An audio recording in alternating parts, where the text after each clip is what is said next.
Morning, folks. So we're out at Moose Lake. Figured it's time to do some camp chores. It's been a couple of days since I've really gone through and scrubbed this place. Prior to Memorial Day weekend, I went through and I scrubbed, well, cleaned every single site in this campground. Cleaned the fire pits, emptied them, made sure there was no garbage. So let's see how people have treated this place in the last week and a half since I've been here, shall we? So here we are on site one, and I gotta tell you, first glance from down at the road, it does not look bad at all. This is a walk-in site, but there's a couple things that I want to talk to you about that really drive us hosts crazy, specifically when it comes to people being concerned about animals in the campground. So I'm going to flip the camera around here so you can see what I'm looking at. So as I said, here we are on site one. Forest Service truck, all kinds of water ready to go. And first thing that caught my attention is this right here. This is cooking grease of some sorts. It could be bacon grease, it could be hamburger, it could be sausage, who knows. That right there will attract critters, raccoons, stuff like that. And we're continuing to pan around here, and again, they did a pretty good job. I don't see a lot of garbage on the ground. And then I come over here. And in here, we'll take a look. We've got a paper plate, cigarette butts, napkin, half-burned paper towels. I am willing to bet that they left this fire burning when I left, in the hopes that all that would burn out. Now, thankfully, there's not any food in this pit, but had there been, that would have been another source of food that animals could have gotten into. Looking at the picnic table here, I think I'm going to try and blast this because I am not sure what that is, but I don't think it belongs on the picnic table. Hopefully my hose can reach that far. So I'm going to set the camera up and let you guys watch me, and we'll get this site cleaned up. Whatever this is, it's been sitting here for a little bit. It's definitely kind of solid. So we're just going to kind of shovel it up here, and we'll put it in the garbage bucket. Now we're going to take our garbage bucket and we're going to clean out this fire pit.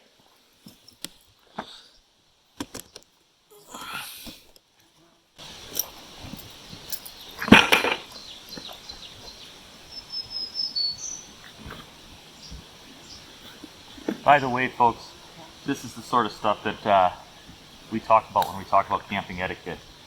Because there's two problems here. One, the nasties that are left behind in this pit leach down into the pit, and there can be some pretty nasty chemicals in there, and who wants to cook over that? So they're not, the people that left all this didn't obviously care about the person that was coming in after them. So either they don't care that the person behind them has to clean the site up, or they don't care that I have to clean it up. Either way, what I'm seeing here is that somebody else has to clean this up, and they don't care who it is. We'll get these out of here, and I'm going to get my rake and my shovel, and we're going to finish organizing this pit.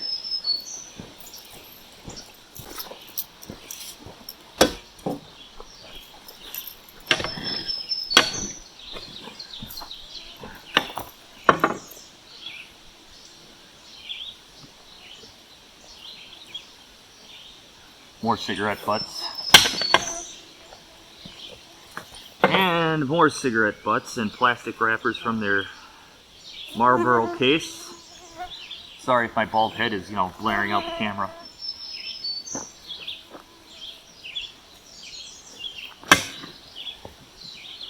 Piece of tin foil.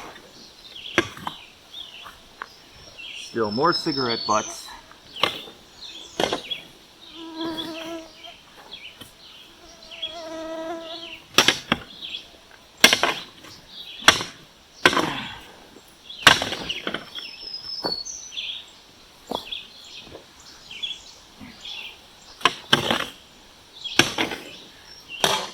Alright, I think we're to the point we can empty this pit now. So I'm going to pick up all these cigarette butts and get rid of them, and then we'll empty the pit.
Look at that, they left me a clothesline.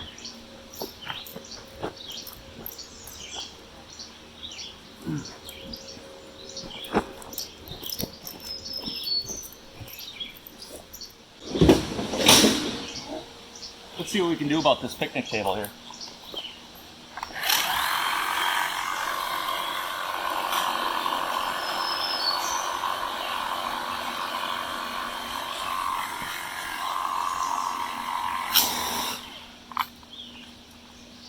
Start at 25 degrees, about mid-pressure. That isn't even budging.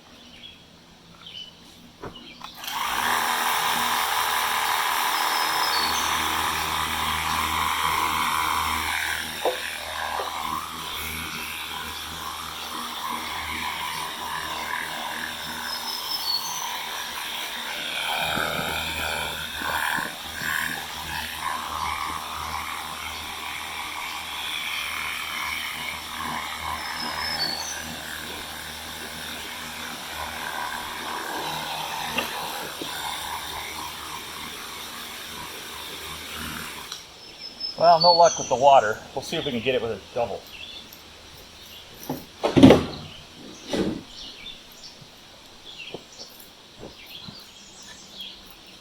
Oh, is this stuff gooey?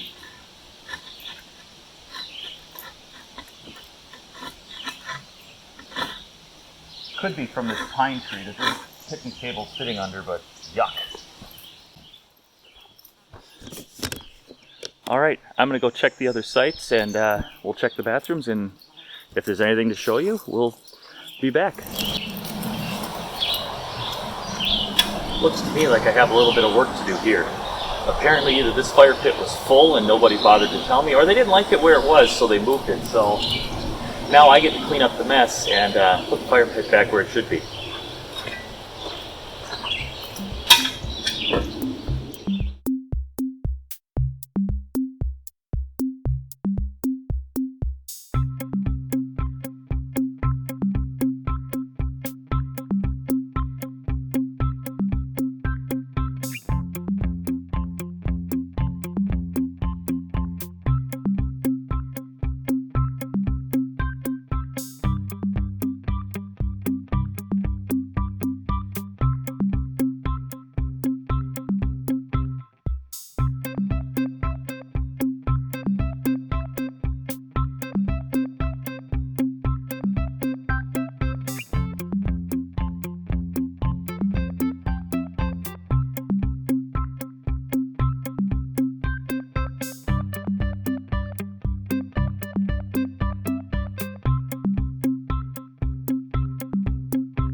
There, a couple of good rains, and that should be right where it needs to be.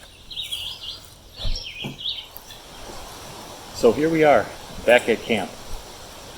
Only one less duty really to do today, and unfortunately it falls to me because I'm the only one here. The girls are spending a week with Grandma, and had I been thinking I would have had them do this before they went to Grandma's. These are all reservation cards that have been used already this year between Moose Lake and Black Lake. So while I'm cleaning them, I thought I would take the opportunity to talk to you about what we saw while I was cleaning, and also remember this is part of that video series on etiquette.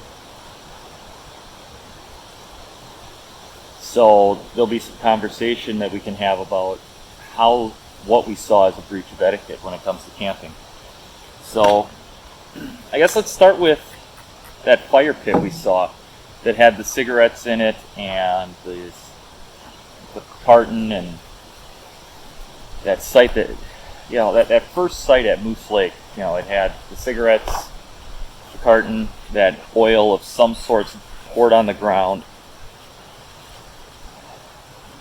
How is that site a breach of etiquette? Well, I think the first, most obvious way is that site was not left the way they found it. And I can tell you that because I cleaned that site a couple days ago. So whoever used that site felt like it wasn't their job to clean up after themselves. It, you know, who cares? It was clean when we got here, but it doesn't need to be clean for the next person. And I pretty sure that's a self-explanatory breach of etiquette. But in case it isn't, let me just elaborate for a moment here.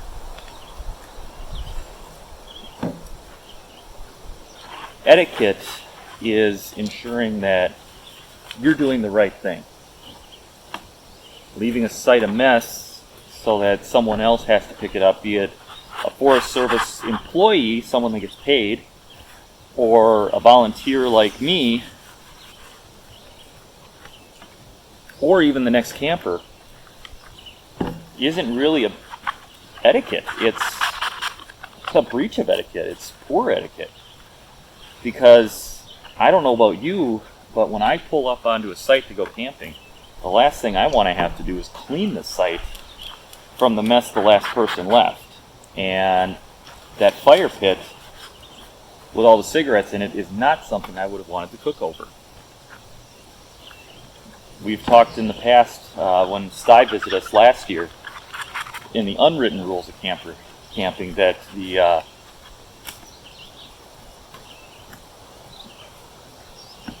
those simple acts of throwing tin foil and food scraps can attract critters, and that burning cans, bottles,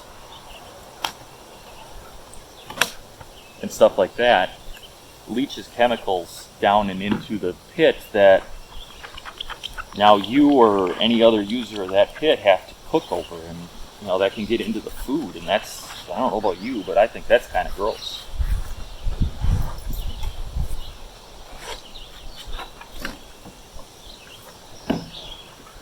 The bathroom, I know you didn't get the best view of cleaning that, but I've cleaned bathrooms for you guys before. You've seen that. I do have a video of a full scrub down of a bathroom coming. In fact, I'm going to be doing that later today. I'm going to be scrubbing that bathroom from top to bottom. And the idea being, we get a lot of compliments from people on how these bathrooms look.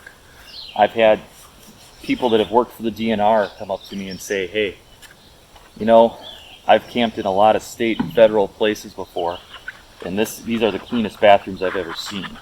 And I got to tell you, that feels really good to hear. It really does. Part of what it takes to maintain those bathrooms is daily cleaning.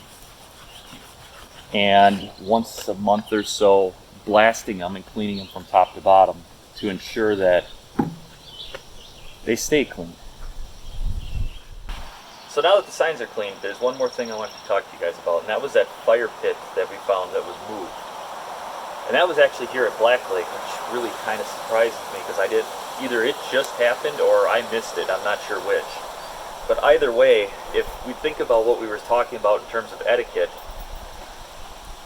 that would be an example of poor etiquette, because first of all, if that pit was full, the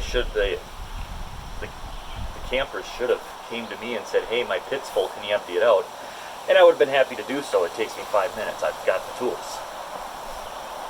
I've never actually seen a pit ripped out of the ground like that before. So the only other thing I can think of is they didn't like where it was, and I'm sorry, but you can't just go moving fire pits around. That's not allowed. So that created some extra work for me. Not to mention, that site still doesn't look like what I would have wanted it to look like when I got there. And there's not much I can do about that. I could spend another hour raking it, and I'd still not get all that ash and soot and stuff out of there. It's going to take some good rain and time to finish cleaning that site up. So, like I said, that would be an example of poor etiquette, because you didn't leave the campsite the way you better than you found it, if anything. At bare minimum, you should leave it as you found it, but if you found it in a poor condition, you should leave it better than you found it.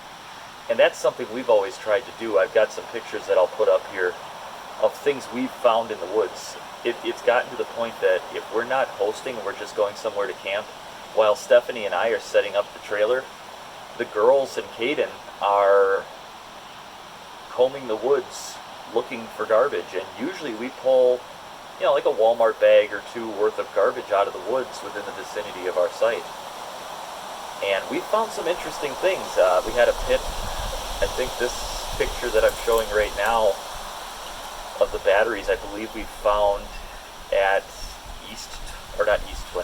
Twin Lake about 3 years ago. They were in the pit. Someone tried to burn their batteries.